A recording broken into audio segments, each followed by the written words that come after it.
Hemos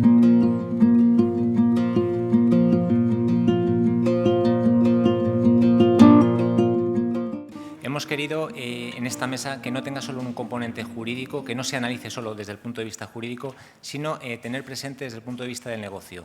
Y no solo desde el punto de vista del negocio, sino de la implementación, de cómo es la implementación de modelos de negocio sostenibles, donde los derechos de autor son pieza clave, donde los derechos de propiedad intelectual conforman la cadena de valor de estas empresas. Para ello hemos traído a tres grandísimos profesionales que conocen muy bien cómo funciona la industria. A mi izquierda está Natalie Rodilla. Ella trabaja actualmente en el departamento legal de Walt Disney. Estuvo con nosotros en el instituto en el año 2012. A mi derecha está Fran Ruz. Fran Ruz actualmente es el responsable del área de economía digital de Écija Abogados. Y ahí al fondo de la mesa está Clemente Sánchez, compañero de la Sociedad General de Autores, y es el director del área de mercados digitales, el director de derechos online. Es un gran conocedor de cómo ha ido evolucionando el tema de las licencias en estos últimos 5 o 10 años, de cómo se ha ido licenciando no solo a nivel nacional, sino a nivel europeo. Por ello, ya sin más dilación, Natalie, te cedo la palabra. Vamos a hacer un cambio para que pueda tener aquí el PowerPoint mejor. Yo voy a hablar de la transformación de las empresas en la industria audiovisual. Y para ello he seleccionado las 3 transformaciones que me parecen más relevantes. En primer lugar, en relación con la comunicación audiovisual, la transformación que se produjo con la adopción de la nueva ley en el año 2010. En segundo lugar, la transformación que se está produciendo con la aparición de una nueva forma de consumo de los contenidos audiovisuales, el consumo bajo demanda. Y para finalizar, la transformación que todavía parece que se va a producir en base a la jurisprudencia y a la normativa de la Unión Europea. En primer lugar, la regulación del servicio de la comunicación audiovisual. Y para empezar, un pequeño repaso de la evolución de la televisión en España. En el año 56 aparece la televisión pública con la emisión por primera vez por parte de Televisión Española. Y después de esto, durante casi 40 años, no se producen grandes cambios en el sector de la televisión, excepto por la llegada de la televisión en color en el 70. Hasta que en 1990 aparecen los primeros canales privados que emiten en abierto, que son Antena 3 y Telecinco. A partir de ahí la evolución se acelera. Aparece en el 97 la televisión de pago y a partir del año 2005 aparecen constantemente nuevos canales de televisión en abierto, como son La Sexta, 4, Neox, Factoría de Ficción, etc. En el año 2005 existían concesiones administrativas para canales privados, en un número eran de 15. Y el siguiente gran cambio es a nivel tecnológico, el apagón analógico en el año 2010, donde la televisión en abierto pasa de emitirse en analógico a emitirse de manera digital en lo que conocemos como TDT. Con lo cual, como vemos, primeros 40 años prácticamente ningún cambio y desde el año 90 aparecen canales privados, televisión de pago, fusiones de grandes grupos mediáticos como la de Mediaset y el grupo Antena 3. Y en paralelo la normativa iba regulando determinados aspectos sectoriales. Pero era una normativa audiovisual muy dispersa, en parte incompleta y también en parte obsoleta por los avances tecnológicos. Con lo cual, se crea la necesidad de adoptar una nueva legislación audiovisual que llega en el año 2010 con la Ley General de la Comunicación Audiovisual. Esta nueva ley regula tanto el sector privado como el sector público y tanto la televisión en abierto como la televisión de pago. Y trata precisamente de cubrir todas estas nuevas formas de negocio audiovisual que estaban surgiendo. Mientras que el objeto de la anterior normativa era la televisión entendida en sentido tradicional, la nueva ley tiene como objeto los servicios de comunicación audiovisual, que distingue en tres categorías. La primera sería el servicio de comunicación audiovisual televisiva, que es la que permite el visionado lineal de un canal en base a un horario de programación determinado por el prestador. La segunda es el servicio de comunicación audiovisual televisiva a petición, que es la que permite el visionado por parte del espectador en el momento que el espectador elige. Y la tercera es el servicio de comunicación audiovisual en movilidad, que es la que se produce en dispositivos móviles. Desde luego, es una gran novedad y una enorme mejora respecto a la normativa anterior este concepto tan amplio de servicio de comunicación audiovisual. quizá en algunos casos un poco menos acertado, como es el caso de la tercera categoría, el servicio de comunicación audiovisual en movilidad, que al fin y al cabo hace referencia a una forma de acceder a ese contenido, pero tanto el primero, el servicio televisivo, como el segundo, el servicio televisivo a petición, pueden ser vistos a través de dispositivos móviles, con lo cual quizá no era del todo necesaria esa tercera categoría como categoría.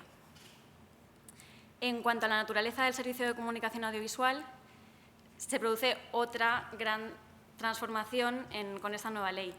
Anteriormente se consideraban servicios públicos y con la nueva norma pasan a considerarse servicios de interés general. Y esto se traduce directamente en el régimen jurídico que les es aplicable.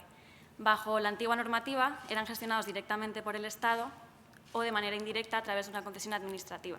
En este sentido, la ley aporta una flexibilización enorme porque permite que se presten servicios de comunicación audiovisual con una mera comunicación previa a la autoridad competente. Es decir, no hace falta un acto administrativo de aprobación, sino que basta con la comunicación previa. Y únicamente es necesaria una licencia en el caso de que la transmisión se realice a través de ondas terrestres. También en cuanto a la licencia se flexibilizan las condiciones. Por poner algún ejemplo, bajo la concesión se concedía por 10 años, mientras que la licencia se concede por 15, o la concesión no permitía, era intransferible, mientras que la licencia sí que permite su transferencia y arrendamiento. Con lo cual, como conclusión, en el 2010 se adopta una nueva ley para la comunicación audiovisual, que es unitaria para todo el sector y que está adaptada a las nuevas tecnologías.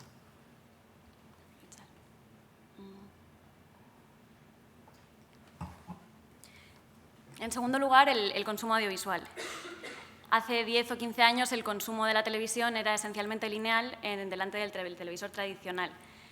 Con la aparición de las nuevas tecnologías se crea una demanda por parte de los usuarios de acceder a los contenidos audiovisuales en todo tipo de dispositivos, móviles, tablets, smart TVs, portátiles, etc. La industria, ante esta demanda de los usuarios, trata de adaptarse y, por lo tanto, aparecen nuevos servicios bajo demanda. Y esto tiene una traducción directa en las negociaciones de contratos de licencia en el sector. Anteriormente, los contratos trataban esencialmente de dos derechos, los derechos de Free TV y Pay TV, es decir, para la emisión lineal en abierto o a través de la televisión de pago. Ahora aparecen los nuevos servicios bajo demanda, que se pueden dividir en tres categorías. La primera sería los derechos que siguen manteniendo un vínculo con la emisión lineal, aunque sean derechos bajo demanda. Esencialmente se trata del catch-up. El catch-up le permite a un usuario acceder a un contenido que se ha emitido de manera lineal en un plazo de entre 7 y 30 días después de su emisión. Lo ofrecen tanto los propios canales, como sería el caso de A3 Player, como las plataformas de distribución de esos canales, como sería, por ejemplo, el caso de Yombi. Poco a poco, el derecho de catch-up se va sofisticando y aparecen modalidades más completas, como es el caso del Reverse EPG, Reverse Electronic Programming Guide, que lo que permite es no acceder solo a un contenido determinado que se ha emitido, sino retroceder literalmente en toda la parrilla de programación y ver todo el contenido lineal, pero en otro momento que determina el espectador, normalmente en un plazo de 7 días desde la emisión. Pero la industria va un paso más allá y aparece un nuevo derecho, perdonad tantas siglas, pero así es como lo llamamos en el sector, que es el NPVR, Network Personal Video Recorder. El NPVR es el equivalente de la grabación que realizaba el usuario en el disco duro que tenía en casa. Solo que ahora, en vez de estar realizada la copia en el disco duro, está almacenada en la nube y, además, aunque el usuario activa la grabación, realmente quien la pone a disposición del público es la propia plataforma, con lo cual constituye una nueva comunicación pública que requiere autorización de los titulares. En España, la primera plataforma que ha lanzado este servicio ha sido Movistar, con su servicio de grabaciones. Pero bueno, es algo que ya existía, por ejemplo, en Portugal, lo lanzaron las plataformas y, bueno, para que os hagáis una idea, no es algo que las distintas partes involucradas estuvieran debatiendo mucho tiempo, sino que de un día para otro en Portugal determinadas plataformas lanzaron este servicio, con el consiguiente revuelo que causó y, bueno, se ha tenido que negociar para conseguir regularizar esa situación a nivel contractual. El segundo gran grupo de derechos no lineales son los derechos de VOD, ¿no? los derechos bajo demanda propiamente dichos, que a su vez se pueden dividir en dos tipos. El primero serían los derechos que no requieren contraprestación, los servicios que no requieren contraprestación por parte del usuario, como es el Free VOD o el Advertising VOD, en el que se inserta publicidad. Y el segundo grupo serían los que sí que requieren una contraprestación, como es el caso del Transactional VOD, que es el equivalente del alquiler en un videoclub de un DVD. El usuario paga una contraprestación, realiza un pago individualizado por un título determinado y puede visionarlo durante un plazo normalmente de 48 horas. El segundo es el Subscription VOD, en el que la contraprestación consiste en una suscripción normalmente mensual y al usuario se le permite acceder a todo un catálogo de contenidos. Y para finalizar, otro derecho bajo demanda o digital que viene marcado por estos avances tecnológicos es el EST, Electronic Sell-Through, que es el equivalente de la compra de un DVD o Blu-ray físico. El usuario paga una cantidad por acceder a un determinado contenido de manera digital, pero con vocación permanente. Con lo cual, por parte de la industria, vemos tres tendencias. La primera sería una ampliación por parte de los canales y de las plataformas de distribución de los mismos, de sus servicios, precisamente para responder a estos nuevos servicios, a la demanda por parte de los usuarios de consumo bajo demanda. La segunda sería que, puesto que estos avances, estos servicios vienen marcados por un avance tecnológico, es normal que poco a poco vayan teniendo más peso en los operadores de telecomunicaciones. Y como hemos visto recientemente, la fusión de Telefónica con Canal Plus, que es una clara muestra de esta tendencia. Y para finalizar, aparecen nuevos actores en la industria audiovisual, como es el caso de Wacky o recientemente de Netflix.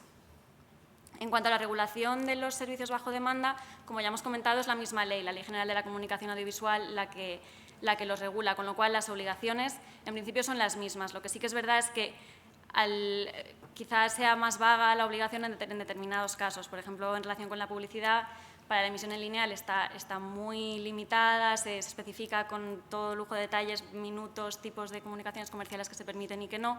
En el caso de los servicios bajo demanda no es posible, no se ha llegado a ese nivel de detalle. Y lo mismo, por ejemplo, con las obligaciones de accesibilidad, de subtitulado, audiodescripción, signado. Existe la obligación, pero no se fijan los porcentajes o los tiempos en que debe cumplirse. Y para finalizar, una pequeña referencia al marco regulatorio en la Unión Europea, donde todavía se van a producir grandes cambios.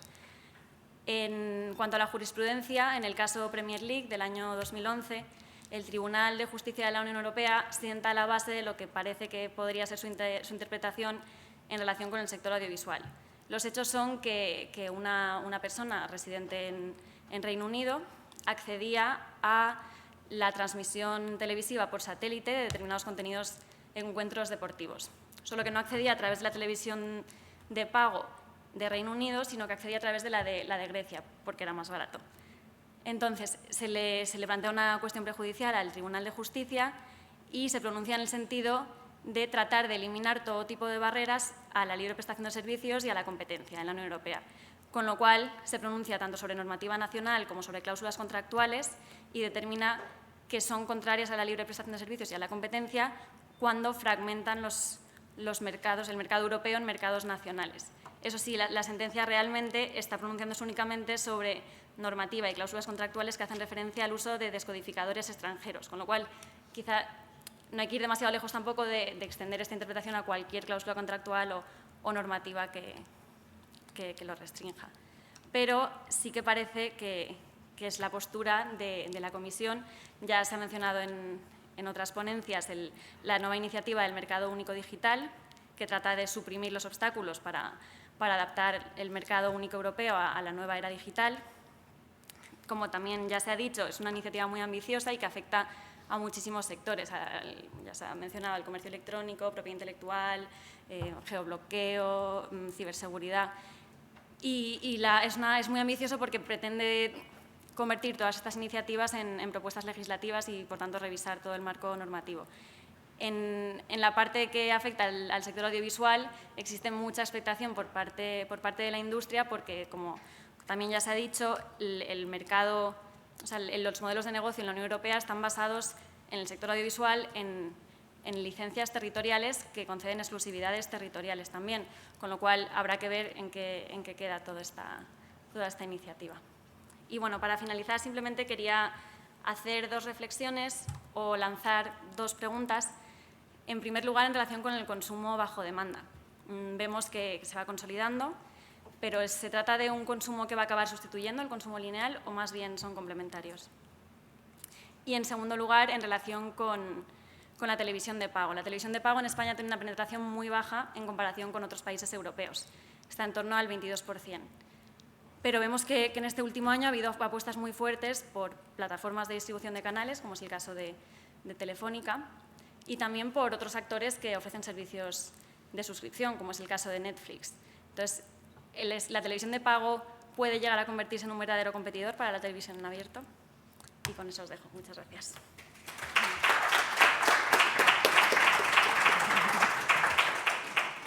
Muchas gracias, Nathalie. Yo destacaría el cambio de modelo desde el punto de vista del usuario. Realmente el usuario ahora se configura como el centro del modelo, ya que es quien elige el cómo, cuándo y dónde ve los contenidos. De alguna forma hila un poquillo en la primera pregunta que dejas abierta y que os invito a que participemos todos para analizarla. Franz. Bueno, primero que nada, quería dar muchas gracias al Instituto de Derecho de Autor por esta invitación. La verdad es que me siento particularmente halagado por el hecho de estar aquí, porque yo fui el primer becario que alguna vez tuvo el Instituto de Derecho de Autor.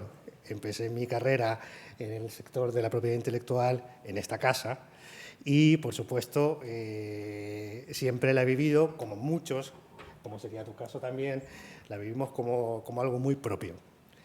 Tuve la suerte de trabajar directamente con Antonio Delgado, que para mí en muchos sentidos fue un mentor, no solamente desde el punto de vista intelectual, sino que también desde el punto de vista personal.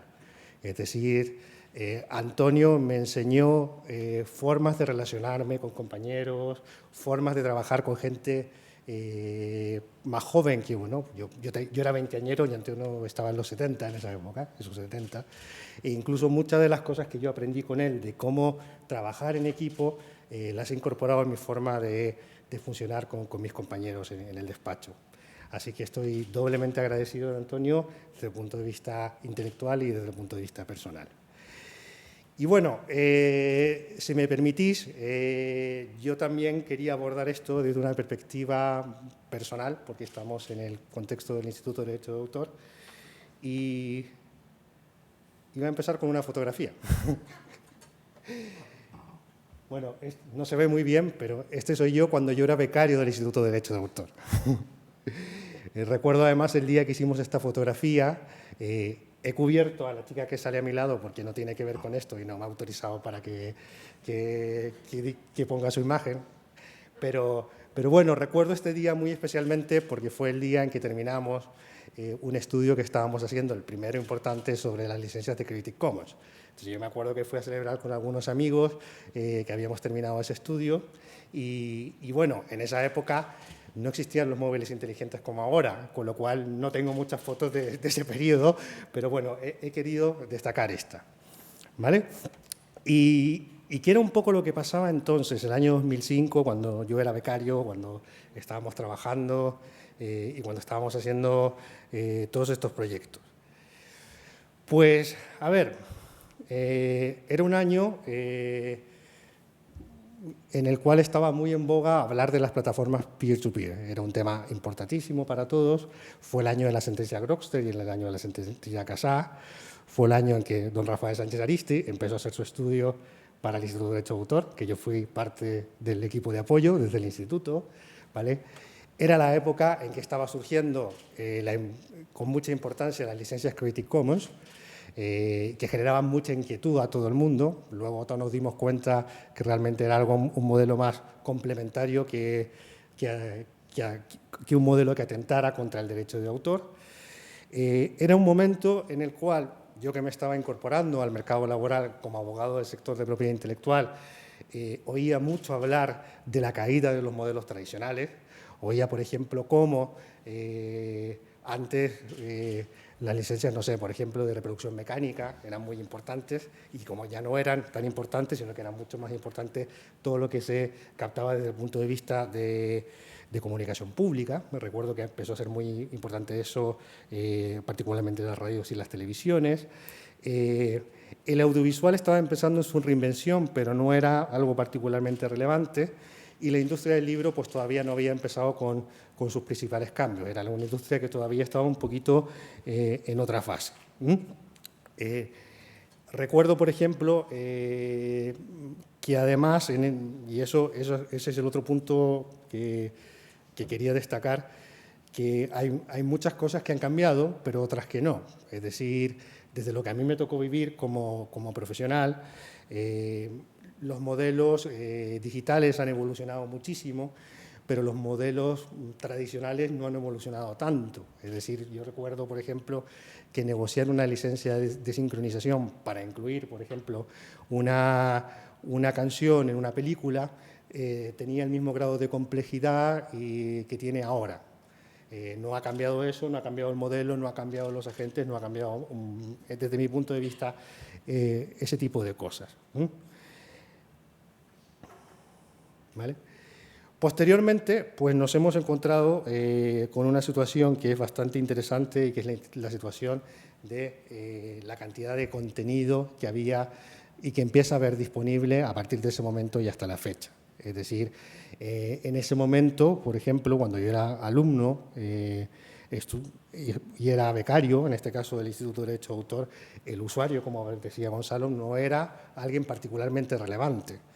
Es decir, lo único que existía más o menos en esa época, por ejemplo, de contenidos generados por usuarios, y yo diría que fue inclusive un poquito posterior, era una plataforma que estaba muy en boga en España que se llamaba Fotolog, donde la gente subía sus fotos y empezaban los primeros blogs. Me acuerdo, por ejemplo, que Andy Ramos, que a día de hoy no ha podido estar aquí con nosotros, que también fue becario del instituto, había empezado con su blog en esa época.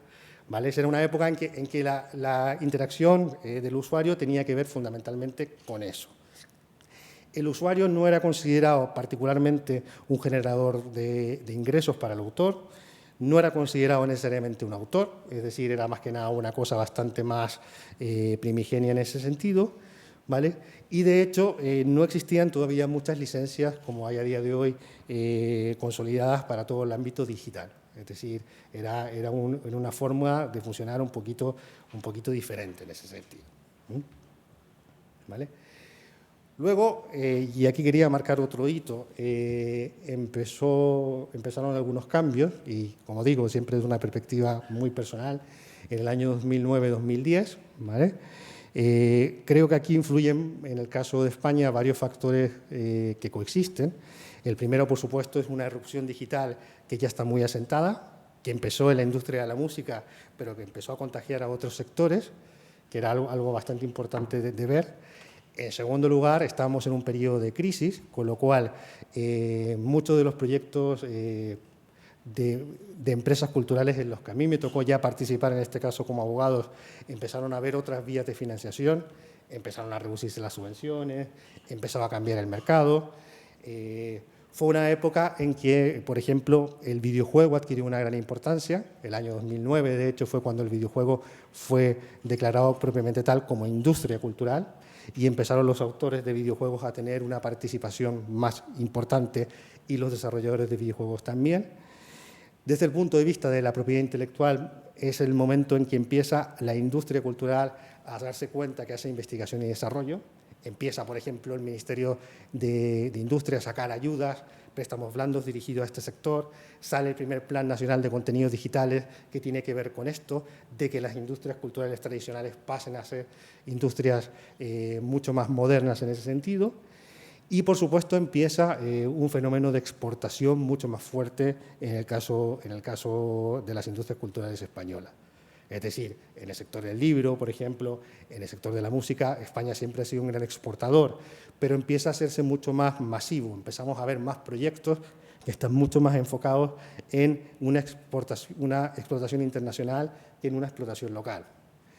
Yo recuerdo, por ejemplo, que el año 2005, cuando yo era becario del Instituto de Derecho de Autor, curso 2004-2005, en el máster por el cual yo llegué a ser becario, que era el máster de la Carlos III, estudiábamos mucho la importancia que tenía todas las fiestas de los pueblos y toda la recaudación de las fiestas de los pueblos, porque todos los pueblos tenían fiestas y comunicación pública y demás. Y era un tema súper relevante. A día de hoy no es un tema y el 2009-2010 dejó de serlo también, ¿vale? O sea, ha habido un cambio en ese sentido. Bueno, Clemente yo creo que podrá explicarlo mejor que yo. Sí, sí. Pero efectivamente ya eso desapareció. Recuerdo, por ejemplo, que el 2005, que yo estaba empezando, y iba a algunas conferencias como estas, y oías a la gente de las radios que decían, antes ninguna entidad de gestión nos llamaba, pero ahora están constantemente vigilándonos de qué ponemos, de cómo recaudamos, las discográficas lo mismo, es decir, había un cambio en ese sentido. Y el 2010 esto ya estaba consolidado, pero empezó el cambio en otros ámbitos. Fue el año que vino, desde mi punto de vista, el inicio de la modernización de la industria del libro, perdonad, pero hay palabras así que se me traba la lengua. Por ejemplo, que ocurría, por ejemplo, recuerdo que fue la primera vez que me tocó negociar en nombre de un autor reconocido con una editorial, que la campaña de marketing tuviese también presencia en Facebook y en ese entonces en MySpace, que ahora no importa a nadie, pero en ese entonces importaba, y los editores estaban enterándose un poquito de eso, ¿vale? El usuario empieza a adquirir importancia, es decir, pasa a ser una figura relevante desde el punto de vista de generación de contenidos, por eso se empieza a generar todo esto, y pasa a ser una figura relevante fundamentalmente también desde el punto de vista del marketing. Recuerdo muchas discusiones, por ejemplo, con clientes en esa época, en la cual veíamos qué pasaba con contenidos generados por usuarios que tenían un afán eminentemente promocional. Es decir, qué pasaba si yo, por ejemplo, hacía un tráiler inventado de una película. El departamento legal generalmente quería quitarlo de YouTube o de la plataforma que fuera. El de marketing normalmente abogaba porque se mantuviese. A día de hoy, salvo excepciones, hay una cierta permisibilidad de este tema. Es decir, si no genera daño y al contrario genera marca, por llamarlo de alguna manera, pues lo permitimos, ¿vale? Y esa era un poco la fórmula y la vía en que estaba enfocado en ese entonces, 2009-2010. Y llegamos a la época actual, que como digo, en aspectos más tradicionales de las industrias culturales yo creo que no ha cambiado tanto, al menos desde lo que me toca ver más a mí, que suele ser temas de producción y desarrollo de proyectos. En el ámbito que estás tú, por ejemplo, ha habido un cambio brutal, ¿vale? Aprovecho de responderte que yo a día de hoy el 90% de mi consumo audiovisual es on demand, ¿sabes? Pero efectivamente desde el punto de vista de producción ha habido algunos cambios, ¿vale? Hemos empezado se está haciendo cada vez más proyectos transmedia, y esto lleva ya un par de años, es decir, proyectos que se crean universos o ecosistemas de determinados contenidos, determinadas obras protegidas que están vinculados. O sea, por ejemplo, yo tengo la serie, tengo el libro, tengo la app, pero no necesariamente es la misma historia, sino que muchas veces son universos paralelos. Un caso emblemático internacional sería The Walking Dead, y seguramente con el Ministerio del Tiempo en España vayan pasando cosas así, por lo que he oído, ¿vale? Y así muchísimo. En el sector de la animación, por ejemplo, es un elemento importantísimo, ¿vale? El usuario empieza a ser no solamente consumidor de contenido, sino que empieza a ser además autor, y empieza a ser además un autor relevante. Recuerdo, está aquí Alejo de la Universidad de Buenos Aires, que tuve la suerte de estar con ellos en julio de este año, y por ejemplo hablamos de un festival que había habido de youtubers de habla hispana en Buenos Aires 2 semanas o 2 meses antes, creo, y realmente para determinada generación los youtubers eran como estrellas de rock. Son personas que ganan dinero, que son importantes, que empiezan a tener managers, que empiezan a hacer una serie de cosas y que empezaron como usuarios que generaban sus contenidos. Surgen nuevas vías de monetización y financiación. Toda esta vía que estamos hablando de la plataforma de compartición de contenidos, los contenidos que se monetizan a través de estar en YouTube, de estar en Spotify y demás, surge mucho eso. Este año ha sido el año del crowdfunding, es decir, de una vía de financiación, digamos, de recompensa para la financiación de determinados proyectos. En el ámbito, por ejemplo, más de producción audiovisual, estamos viendo, por ejemplo, cómo España se está abriendo muchas otras vías de financiación. Tenemos muchísimas consultas, por ejemplo, con el convenio que se ha firmado bilateral con China, todo el tema de la financiación privada, la división de los derechos en ese sentido, cómo coproducir un contenido para una plataforma como Netflix, que es una forma un poquito diferente. O sea, hay cambios interesantes Y, por supuesto, surgen dudas y problemas y apuestas, como ocurre, por ejemplo, en el caso del Big Data o Big Data, como preferáis llamarle, ¿vale? En el cual es una vía, se maneja muchísimos datos de los usuarios y se están viendo vías de monetización que tienen que ver con eso, particularmente las plataformas de compartición de contenidos. Hay muchísimas dudas respecto de la remuneración de los autores en las plataformas de streaming, fundamentalmente streaming de música. Está muy cuestionado el modelo. En el ámbito del libro, por ejemplo, todavía el libro digital genera muchísimas dudas de parte de los agentes literarios y de los autores respecto de cómo se cobra, es decir, el modelo en España, por ejemplo, de cobrar, de cómo cobra un autor en un libro en papel es muy claro, es un porcentaje sobre el precio de venta del libro. En el ámbito digital es un porcentaje de los ingresos netos de la editorial por regla general. ¿Cómo calculo ese porcentaje? Y ese es un poco el entorno en que estamos ahora en el 2005, en el cual se están produciendo muchos cambios, se están haciendo cosas muy, muy diferentes. Estaba Gemma Minero aquí, por ejemplo, que antes, y por ejemplo, cuando... Ahí está Gemma, ¿no? Hola. Por ejemplo, yo doy una clase en el máster donde Gemma es coordinadora de editorial, y cuando hablo de la parte del libro digital, todos los años tengo que hacer un elemento, dar algo nuevo. Roberto, secretario del máster, siempre me dice, ¿me vale esta pregunta el año pasado? No, hay que mandar una nueva porque las cosas a nivel digital están cambiando constantemente. Y una plataforma que hoy puede ser importantísima, el día de mañana puede ser que nadie se acuerde, como ocurrió efectivamente, como decía, del 2010 a la fecha con MySpace. Y nada, pues eso sería. Muchísimas gracias.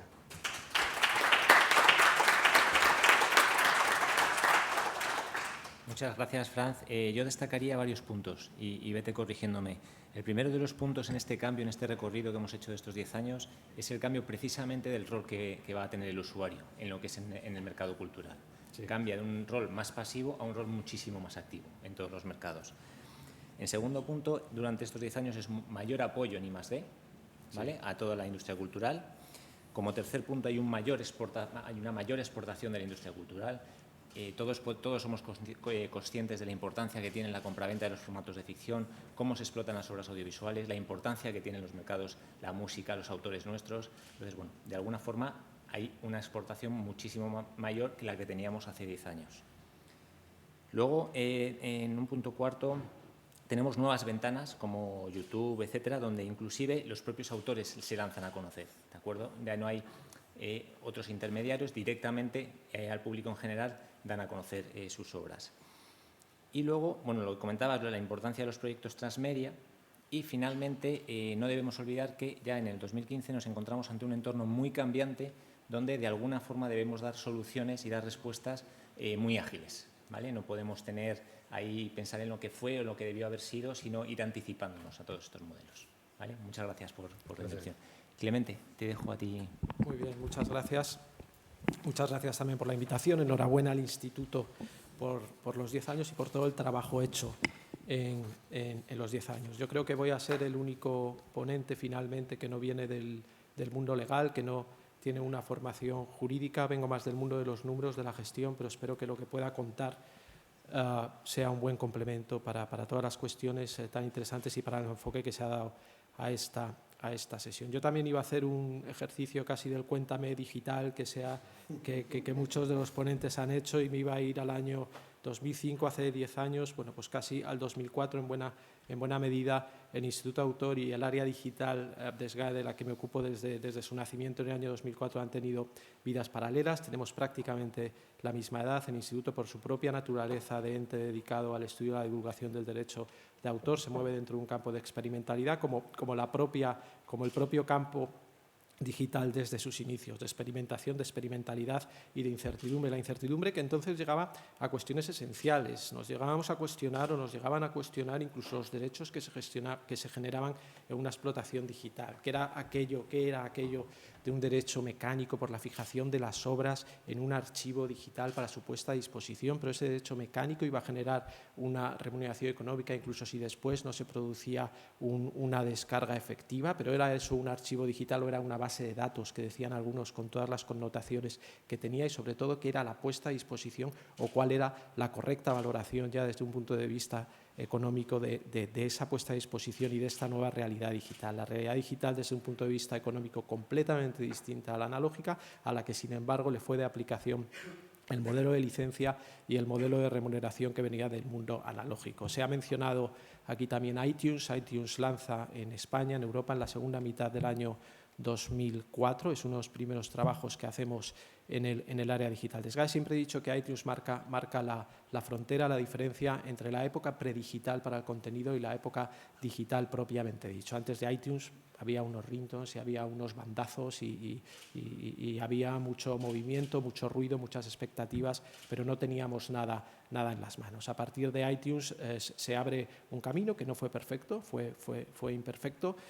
Entonces dedicábamos nuestras tardes, por aquí está mi compañera Cristina, ¿verdad?, a estas horas a hablar con los señores de Cupertino, de iTunes, que estaban en California, para conseguir una licencia que fue muy trabajosa, pero que finalmente no cambiaba en la esencia sustancialmente de las licencias que se manejaban entonces en el mundo físico para los soportes discográficos. Y ahí pues fuimos víctimas o nos vimos arrastrados por realidades de países, de mercados con unos mercados digitales más dinámicos que el nuestro, en Estados Unidos, que después se traspasó al Reino Unido y por ahí al continente de Europa, y también rehenes pues, de la ilusión que teníamos que un servicio como iTunes lanzara en España.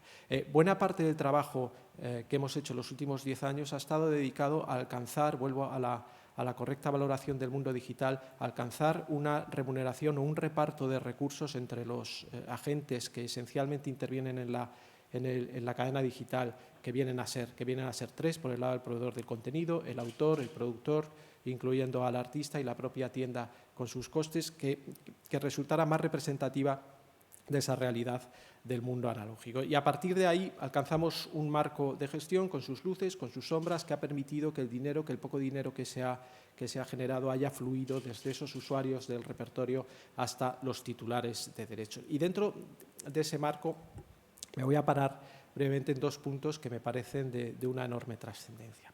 El primero es el de la puesta a disposición. El concepto de la puesta a disposición, que de nuevo muchas veces he dicho es el elemento frontera entre el mundo analógico y el mundo digital.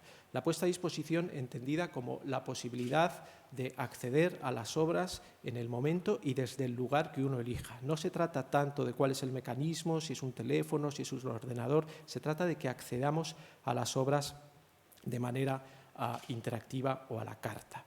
La puesta a disposición o el derecho de puesta a disposición, que es reconocido desde un punto de vista legal como una modalidad de comunicación pública y por tanto de derecho exclusivo, debe ser valorado en su justa dimensión y en su justo alcance. No se trata tanto de una continuación o de una extensión de un derecho de comunicación pública, se trata realmente de una continuación o de una prolongación del propio derecho de autor.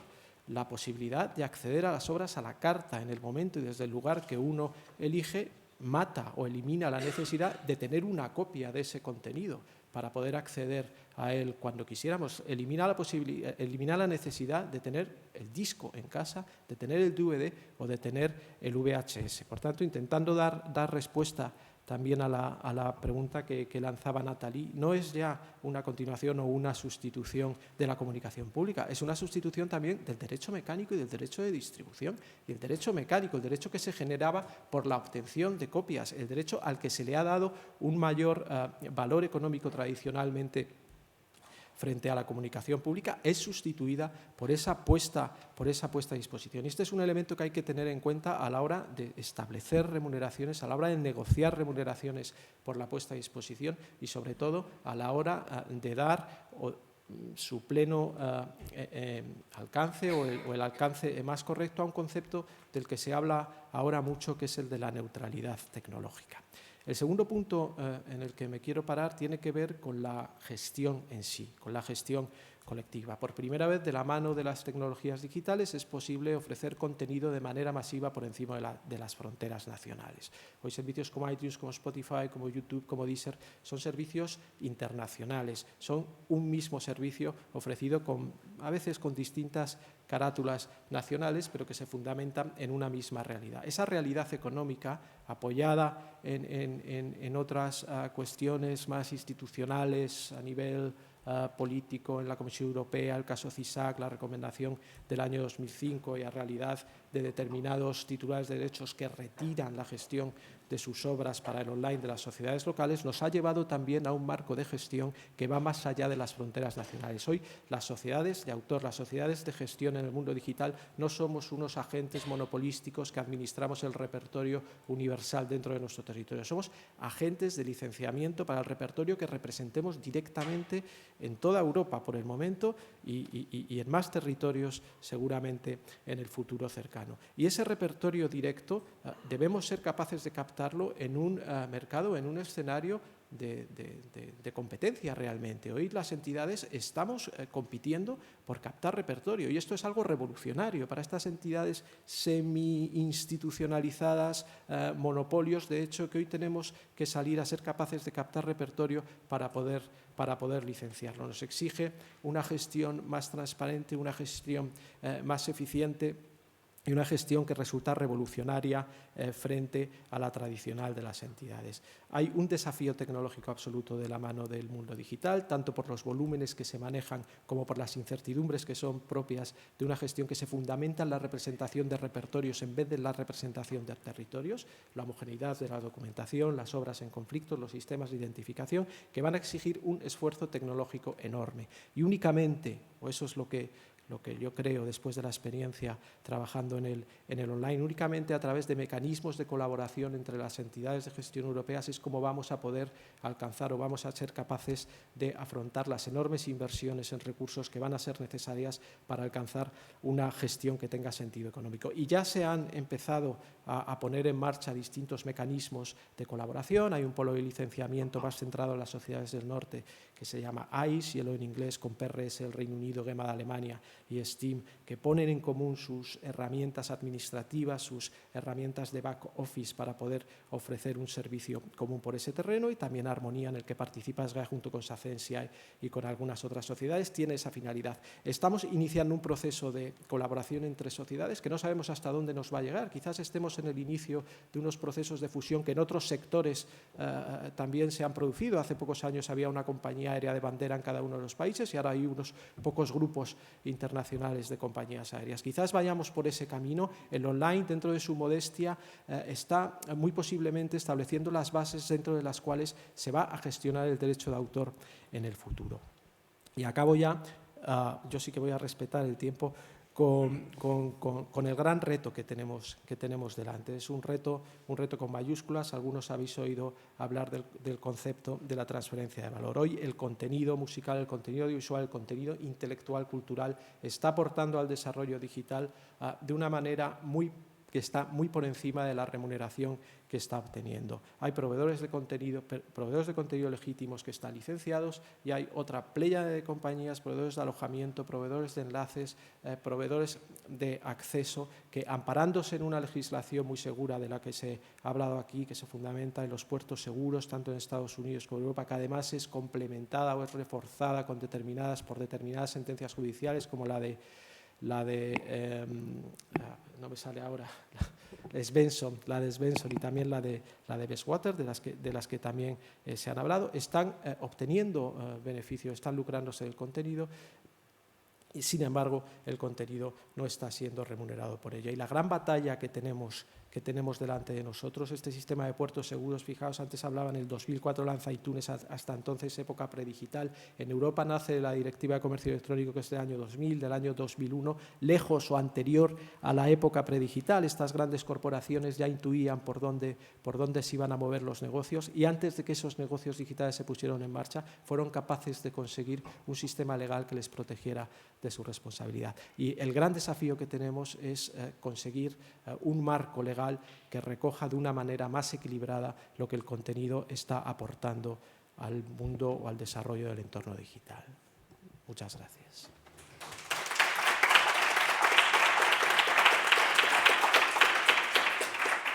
Muchas gracias, Clemente. Yo destacaría un poquito en la línea, lo último que nos has comentado, el reto que afronta la gestión colectiva de los derechos en el online, con este concepto de neutralidad tecnológica y, por supuesto, este desafío para tener un marco regulatorio adecuado para poder hacer efectivos esos derechos. Y, por supuesto, habida cuenta que estamos hablando de esa transformación en los años anteriores a cómo lo tenemos ahora de los modelos de negocio, pues lo que has comentado al principio de el antes y el después que marca iTunes en todo este escenario. Muchas gracias. Bueno, si te parece, Adriana, podemos hacer un turno de preguntas conjunto o poquito tiempo, sí, por si alguien quiere puntualizar o hacer alguna cuestión. Yo creo que ya están muy cansados, no quiere nadie hacer preguntas. Hemos sido rápidos, hemos respetado los turnos y, bueno, si no hay más cuestiones, pues pasamos, si te parece.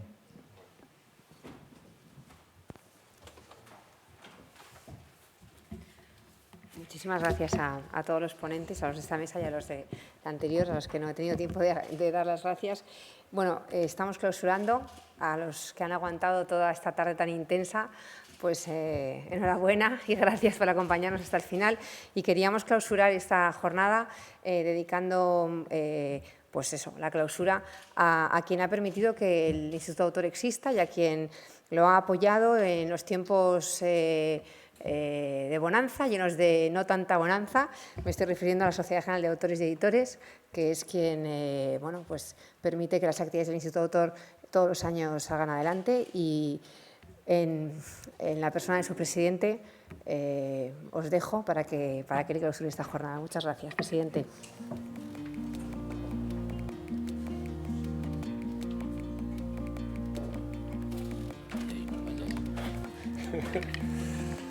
Bueno, pues a mí me toca echaros de aquí. La verdad es que ha sido bastante, hemos aprendido hoy mucho, y desde luego es otra vez un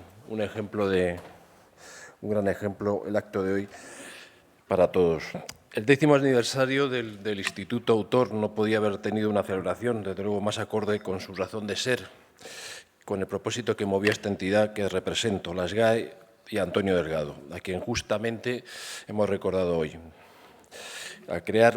Hemos creado un centro de investigación dedicado al fomento y al estudio del derecho de autor. Hoy, desde luego, hemos oído palabras maravillosas para Antonio Delgado. Desde luego, es evidente, yo no lo conocía y es una pena no haberlo conocido, porque después de oír lo que he oído, hubiera merecido estar entre las personas que uno a lo largo de la vida puede haber conocido.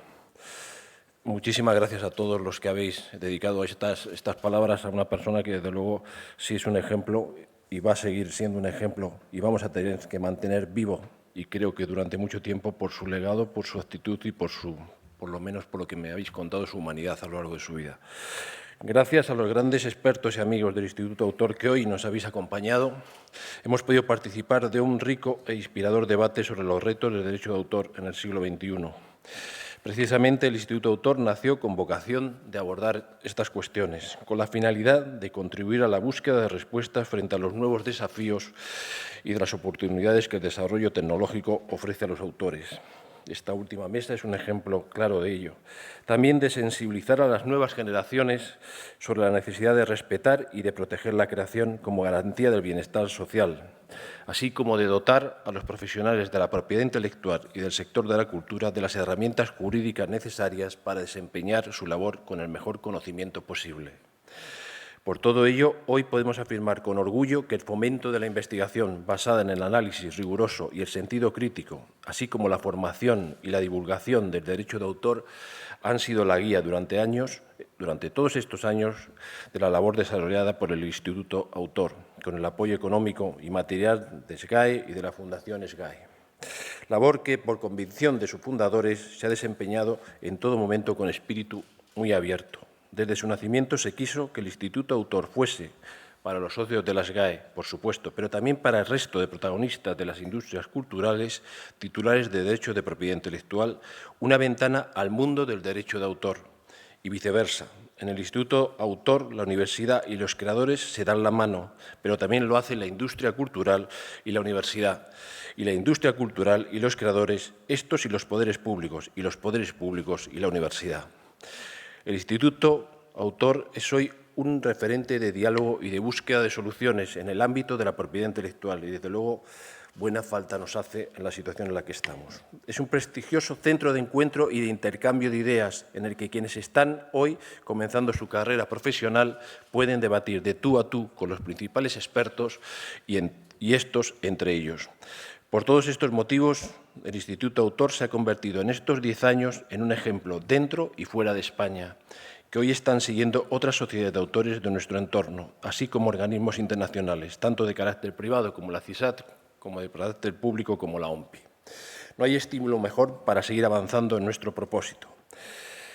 Quiero que mis últimas palabras sean de agradecimiento a quienes han dejado una tarde de lado sus obligaciones cotidianas y han venido aquí a celebrar con nosotros este aniversario que nos llena de satisfacción. Muchas gracias a todos ustedes, por supuesto también al público asistente.